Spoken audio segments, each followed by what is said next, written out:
Quelques dessins et peintures montrent l'intérêt nouveau porté aux ruines du château au début du XIXe siècle. Le donjon juché sur un rocher démesuré surgit dans un paysage presque désert. La silhouette sombre de la grande tour est indissociable de l'image de Domfront. Les peintres sont séduits par cette ruine romantique. La population commence à s'intéresser à son histoire locale.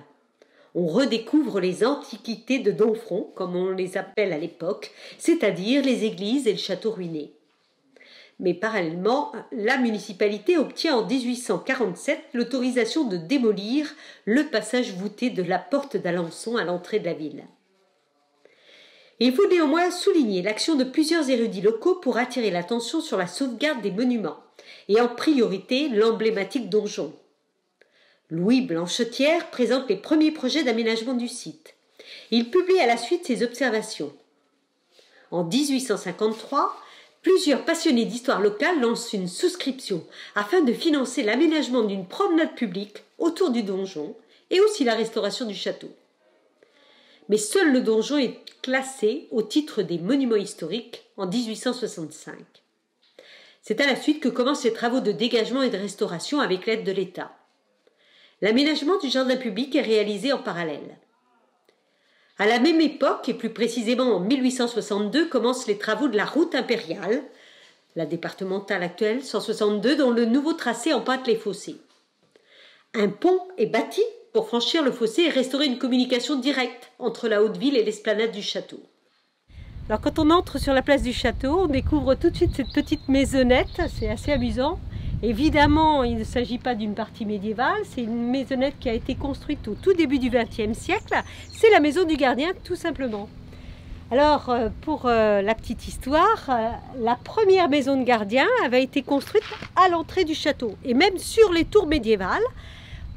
À la fin du XIXe siècle, à un moment donné, on voulait surtout aménager ici un jardin public.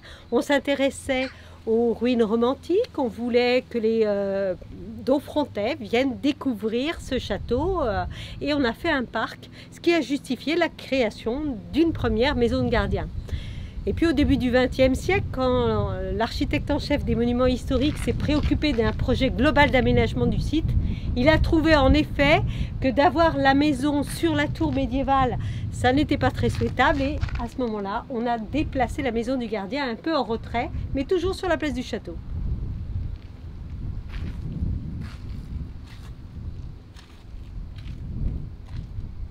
Il faut attendre les années 1920, soit près d'un siècle après les premiers projets de restauration du donjon, pour que l'on s'intéresse vraiment à l'enceinte de ville. En 1926, plusieurs tours sont inscrites à l'inventaire supplémentaire des monuments historiques.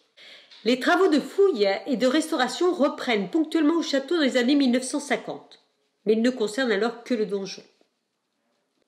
C'est au début des années 1980 que s'engagent au château de nouveaux travaux d'études et de mise en valeur. L'ancienne église Saint-Symphorien, dont on ne voyait plus que quelques tours, est dégagée dans le cadre d'un projet d'action éducative du lycée. Et parallèlement, à partir de 1984, commencent les travaux de restauration d'une partie de la gaine de la courtine Est. L'Association pour la restauration du château de Domfront, ARCD, est créée la même année et organise à partir de l'été un chantier annuel de jeunes bénévoles sous la direction de Jean-Philippe Corbier. En 1986, l'ensemble de l'enceinte du château, avec les vestiges des chapelles, est classé au titre des monuments historiques. Des fouilles archéologiques sont réalisées sur l'église Saint-Symphorien au début des années 1990, sous la responsabilité de l'archéologue Anne Joubert. Elle engage en 1993 la fouille d'un bâtiment jusqu'alors interprété comme la chapelle Sainte-Catherine, au pied du donjon, et qu'elle analyse comme une salle seigneuriale.